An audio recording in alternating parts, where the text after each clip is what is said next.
Gözündeki morluğu gördükçe daha çok çıldırıyorum.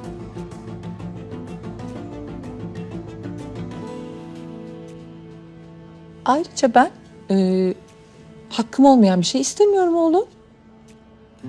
Öğretmenin görevini yapsın sadece. İkbal Hanım, İclal Hanım. İclal Hanım.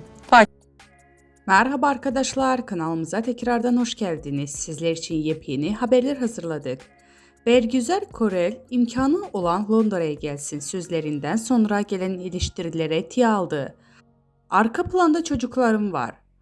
Hamile taklidi yapan fenomen Mükremin Gezgin'e tepki gösterdiği için eleştiriler, Bergüzar Korel imkanı olan Londra'ya gelsin sözleri için yapılan yorumlara tiye aldı. Sosyal medya hesabından paylaşım yapan Korel, arka planda "Uşaklarım var aslında. Metroda benim hikaye paylaşayım diye hazırlandı" ifadelerini kullandı.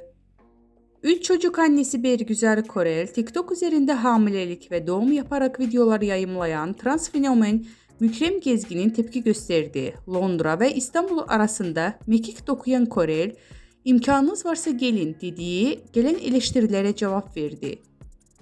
Sosyal medya